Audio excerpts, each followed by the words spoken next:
Thank you, Rohan, for the introduction. Probably I can proceed faster with some cases. Uh, my brief is on close treatment of dorsal dislocations. Dorsal dislocation, as you have just seen, they can be pure dislocations. They present early because they are very painful. They have grotesque or gross deformities, and they are very obvious on radiographs, so cannot miss it actually. And as you can see, these are gross deformities, they are very painful, they present early. The problem is these fracture dislocations.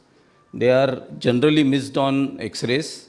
You require multiple X-rays, AP, lateral, obliques, and you require a lot of suspicion. You have to take a proper history. Generally, cricket ball, football injuries are the cause of these problems. And they are generally diagnosed, or the seriousness of this injury is diagnosed on dead lateral views. Many times they don't present early, many times the injuries are missed. The patient has gone to a GP or not gone to any doctor at all. If he has gone to a doctor, X-ray is not taken. They generally don't have any obvious deformities. As Rohan said, that we should be very suspicious if the patient does not have complete flexion or does not have flexion at all. Then you have to take X-rays in such cases. So I'll just run through a few examples of PIP dislocations who have presented early. Generally, these are pathognomonic. This deformity is very pathognomonic. These dislocations they come into OPD, and you can literally reduce them without any anesthesia. You just talk to him about the history, and by the time you just have pulled the finger, it is reduced. And the patient becomes very happy. You can see, in spite of this wound, hardly any time to clean the wound also, but the patient is having full flexion extension. What you have to remember in these cases, these are generally extension injuries or hyperextension injuries. If the patient is not willing for a splint, generally they are very happy. They say, "Kitna paisa ho gaya, bata humko jaane ka hai." They are so happy. So you just prescribe some drugs to them. Insist, or if the patient is amenable, just give him a splint in flexion or prevent extension of this joint. For 2 weeks it is enough. Let the soft tissues heal, and then the patient will never come back to you. Most of these patients have not come back for follow-up. So avoid or prevent extension for 2 weeks, and that's enough.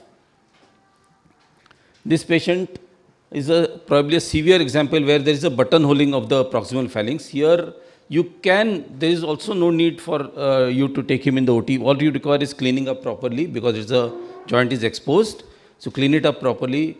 Just expose it with a local anesthesia. The flexor tendons are the cause of this thing being irreducible in the OPD. So just take it under local anesthesia, lift up the flexor tendons. This will reduce, and the patient will have a good result. Remember, all these patients will, if they are neglected, if they don't come to you for follow-up, or if you have not warned them, they will all have flexion deformities of the PIP joint to varying extents. Depends on how well they have followed up and how well you have treated the patient. So we come back to that index case where there is a sports injury, there is minimal pain, there is incomplete flexion, and there is a swelling of the joint. The X-rays have been ordered, epilateral lelo. Generally the technician takes AP oblique because patient is not taken, or you have not insisted on the finger X-ray. You insist on the X-ray of the involved finger, not of the hand. So diagnosis missed on random views. Insist on a lateral view, 2 laterals if necessary. Don't waste your time on APs and obliques and all that. So this is the lateral view. This tells you that there is a small flake, there is a volar plate injury, joint is subluxated. It is not a pure dislocation, a fracture dislocation. So here a dead lateral view is essential, mandatory, imperative, whatever word you want to use. The treatment depends on the time elapsed since the injury. If the patient has come to you immediately, which is very rare, so it depends. You can just treat it with close reduction.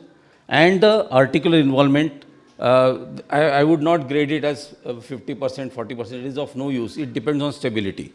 So what you have to see is this concavity. If this concavity convinces you that this joint is amenable to a close reduction, treat it by close reduction. I know what I am going to speak, Pankaj doesn't like it.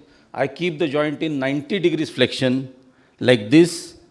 I keep it in 90 degrees flexion for 2 weeks because I know how to treat the flexion contracture that is going to occur. If you know how to treat the flexion contracture that is going to occur, you can treat these fractures by closed means.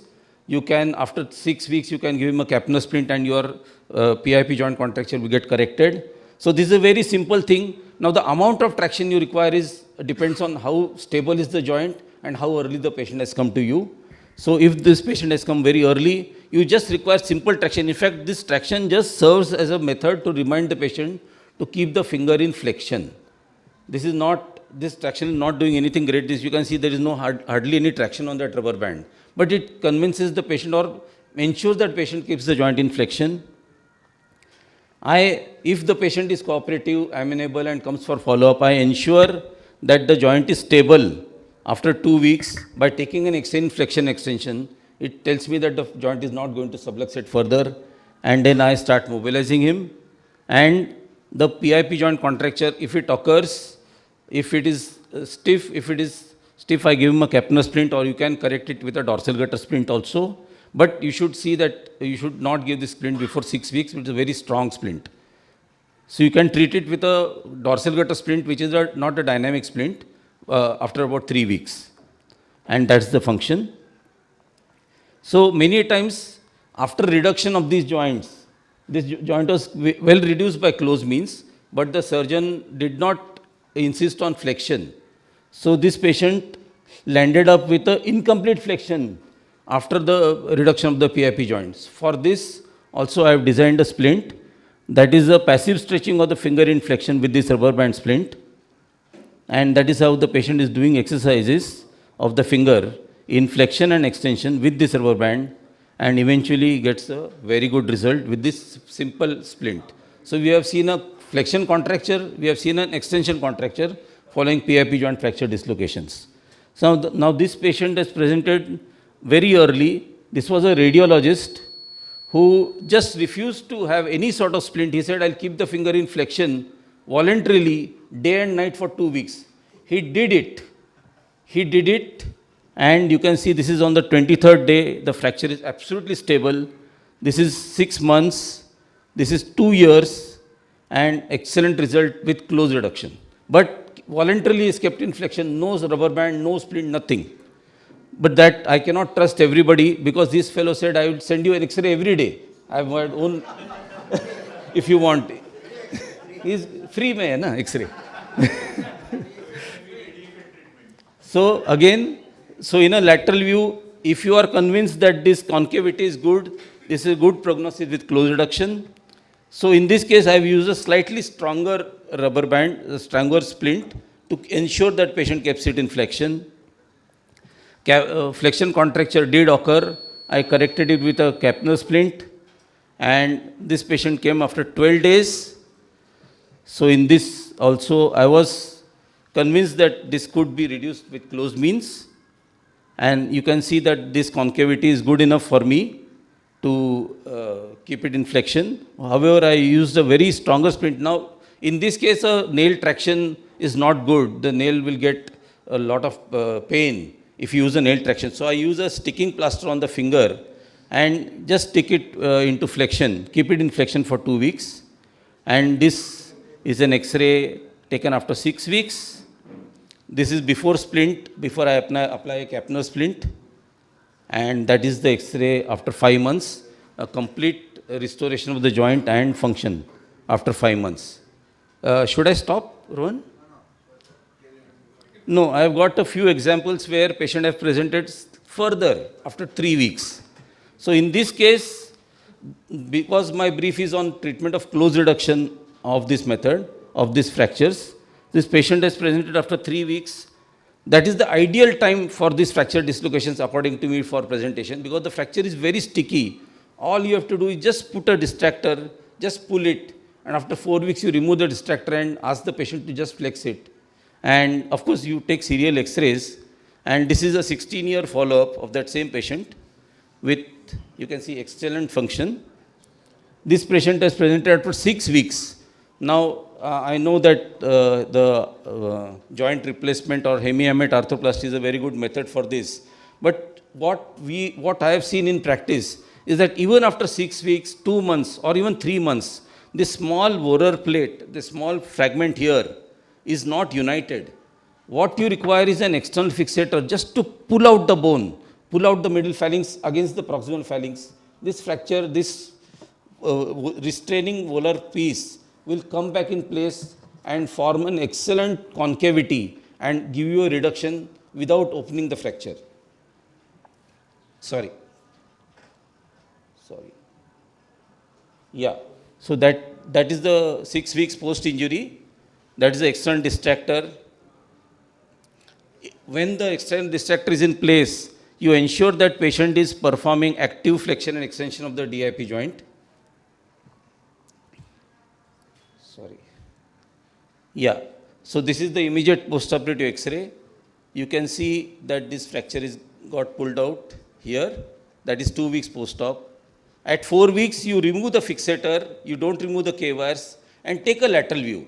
In the lateral view, if you see there is no subluxation, you can remove the fixator and start in movements. You can see that this volar piece has formed, restored that concavity, prevented a subluxation, and you can see this is a very good function at 6 months by closed means. Another patient presented 2 months post-operatively. The fracture looks united. There is no reason to suspect it is not united, but in practicality, this fracture is not united. With a distractor, you just pull out the middle phalanx and you can see that this fracture opens up, because the reason I think is that the volar plate is so strong that it resists the force of this fixator and pulls this bone down. And after 4 weeks, what you have to see is the lateral view. If you suspect a subluxation, don't remove both the K-wires. Keep the distal K-wire here. And that K-wire, you can bend it like a hook. And again, use a rubber band to bring the finger back into flexion. All it requires is slight molding of that joint back again. And you can see at 6 weeks, this articular surface is molded back. The fracture which we thought is malunited has gone back and the joint has reformed again. Sorry. And this is 1 year post-op. You can see this flexion and extension views. If the patient follows up, you get time and occasion to take lateral view in flexion and extension, which convinces you the joint is well formed and stable. And that is the function at 1 year post-op. This was an old injury for which it did not require or did not want to get treated. I thank you all for your attention.